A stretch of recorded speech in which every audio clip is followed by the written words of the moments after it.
Libby's Lit. Today we're talking about the Dickens books I have read. I have read 7 Dickens. He is one of my favorite writers. I love his characterizations, his plot lines. Everything about Dickens is really amazing to me. And one of the readers I really idolize, and I love everything that he's written for the most part that I have read. But there are some I definitely loved more than others. And so I'm going to start with number 7 today. Number 7 for me was Little Dorrit. So I liked the book. I enjoyed it. I read it all. It was not that it was a do not finish or anything like that, but I think it's a combination of the setting, which the setting starts out in debtor's prison. So her father is in debtor's prison. She is a young woman who is living with him there. So basically through the day, she goes out into London and does her thing. She tries to make money and that sort of thing. And her father lives in the debtor's prison. Because back then, that's what they did. If you went into debt and you couldn't pay, you went to prison. So, now we have our bankruptcy systems and it's, so much better for people everywhere. But back then, as we know, a lot of things were not fair. And that was one of them. So her dad's kind of irresponsible. She doesn't have a mom. She doesn't have any siblings. It's just the two of them. And it just wasn't my favorite. It kind of moved into different locations, which was okay, but some of them just, especially toward the end, it just didn't seem to fit. It seemed like he was kind of stretching to give a happy ending to her. And so it just didn't feel realistic maybe to me. But I didn't love her character so much. She was so good. She was just so good and so perfect. And it just didn't match with reality, I don't think. It's one of those places where he didn't really create wonderful outside characters as much. I read this a long time ago, but I don't have a lot of memory of the other characters. Nobody really stuck with me in this book. So, for me, it was just kind of glad I read it, but I don't think I'll ever reread it. Number 6, this one's going to be a little controversial because I know this is a favorite Dickens of many people. And for me, it's Great Expectations. It is just not my favorite Dickens at all. Again, I did not like the setting as it starts out. I didn't like Pip's family. You're not supposed to like them, but there are a lot of characters in Dickens that I don't like, but I like them for being so unlikable in a way. These, I just didn't like them at all. And if you don't know the story, Pip starts out very poor. He has this interaction in a swamp with a man who just got out of prison. He's got his irons on his ankles, and that's how the novel starts out, or the movie if you watch any of the films, I suppose. But he goes through this series of things happening for him that kind of start to lift him up out of poverty. So the story itself, there's nothing wrong with it. And in fact, it has one of the most memorable characters in all of Dickens, which is Miss Havisham. Miss Havisham is one of my favorite characters of all time. So it's kind of ironic that she's in this book that I don't care for that much. I think I wanted kind of more for her. I wanted to see I'd like to see a whole book about her. Not as much Pip and Stella. So, it's a great book. Really, it is. It just, for me, it didn't give me the Dickens vibes that I love so much. I didn't love it. Number 5, David Copperfield. I'm neither here nor there with David Copperfield. I enjoyed it. I liked it, but I didn't love it. Now, there are some characters in there I really like. Just some of the things that happened to him throughout his time there. We've got the classic case of the mother remarries and the stepfather is abusive. And as we all know, this is something that still happens today, happened back then. And we see his life as a result of this happening. And so he goes into different situations of education and work and finds a lot of unfairness and a lot of injustice. But at the same time, he learns a lot of things and has a lot of development as well. So this was supposed to be Dickens' most autobiographical book, I've heard, and I like it for that respect. I love the last movie that they made of it. That was I can't remember, it has Dev Patel in it. It is wonderful. They really played with it, and I love how they made race not a thing. So you can have someone of Asian descent and their child is of African descent, and it's not an issue in the movie. It's just not even mentioned. It's nothing, you know, and I love that. I love that that is such a thing, that they've just incorporated all of this multiculturalism into this movie, and you don't blink an eye. You're just like, yeah, that's, of course that's their daughter, or that's their, you know, it's really, I don't know that I've seen that anywhere else. Maybe I haven't watched the things that are out there that are like that. Maybe, I don't know, but I loved it. I thought it was great. So that's one of my favorite movies, but it's not my favorite story. Next on my list is Oliver Twist. So my first experience with Oliver Twist was the play, the musical Oliver. I think it was 1969 it came out. It has the best music. If you haven't seen it, highly, highly recommend that you do. You can watch it on YouTube, actually, I believe. And it is the story of Oliver Twist, who is orphaned in a poorhouse. So all that you really know is that the mom had nowhere else to go. That's really all you know. He doesn't have a father.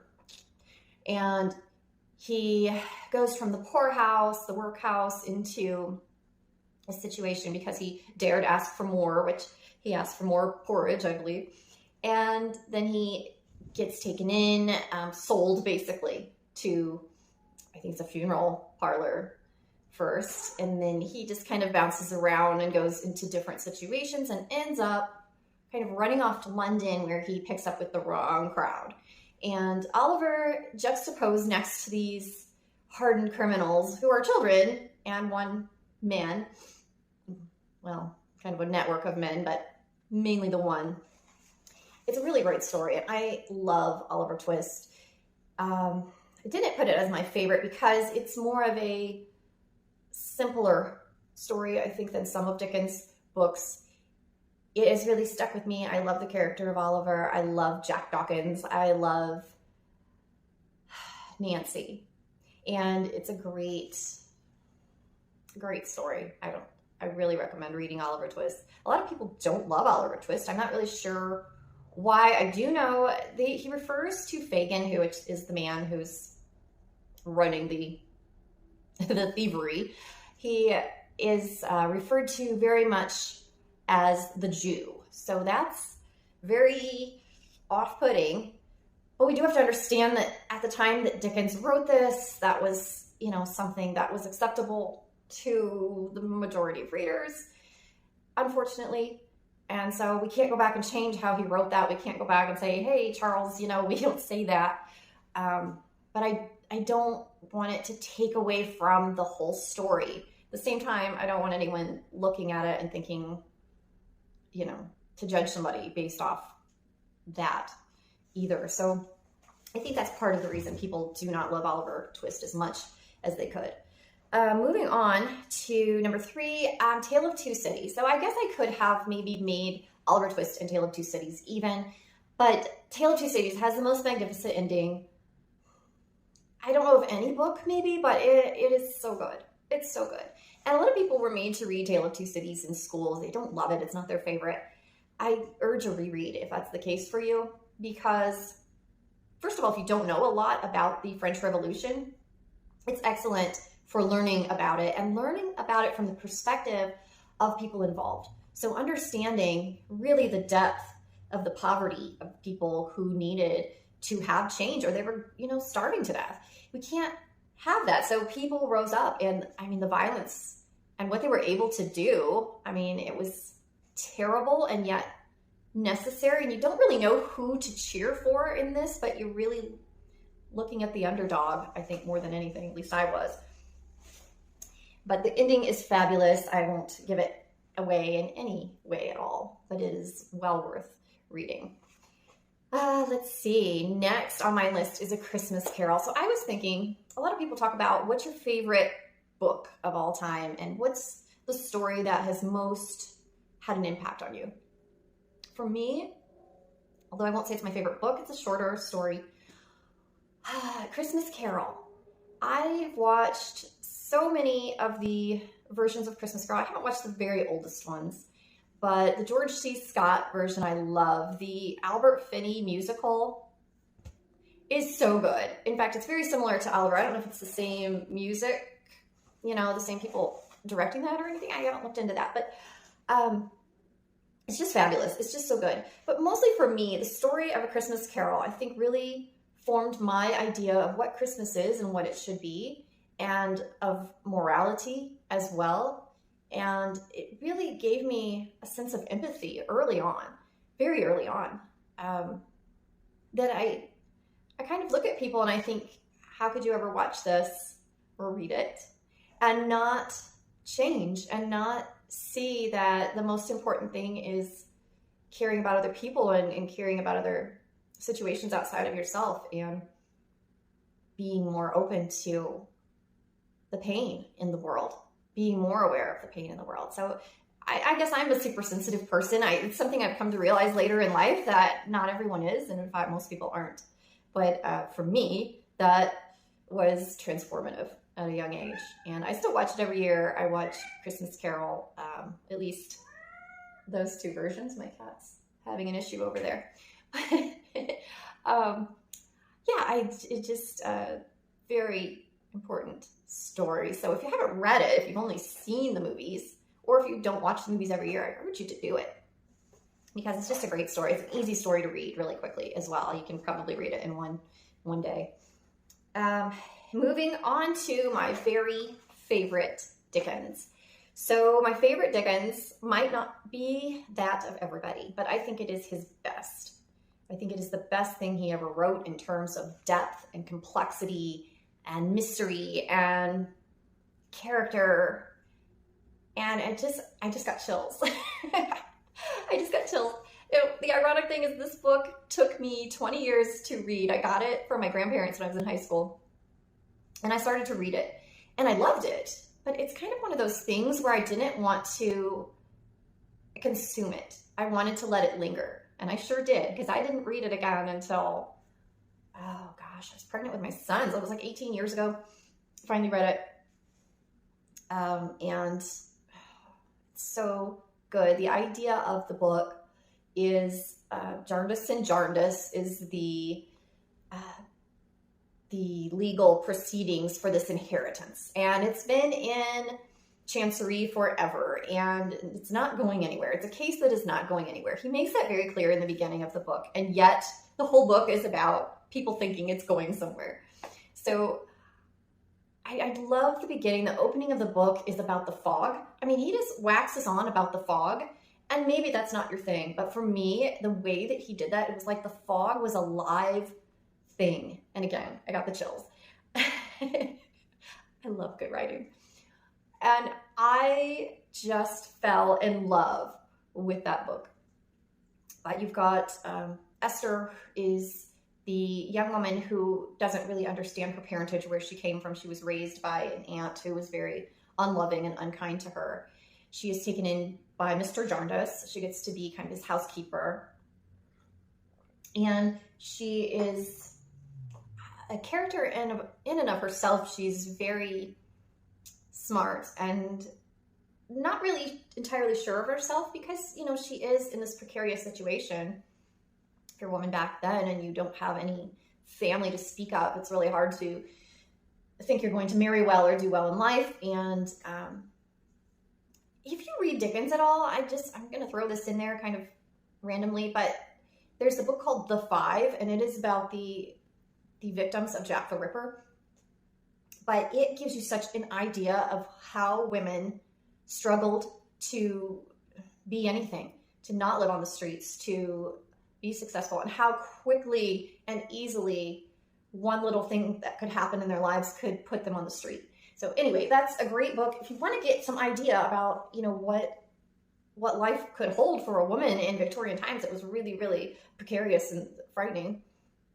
So anyway, this is Esther in this situation where she could end up like that, but instead she's been taken in and she's been cared for, and she's in this kind of family ironically brought together by the case of Jarndyce and Jarndyce.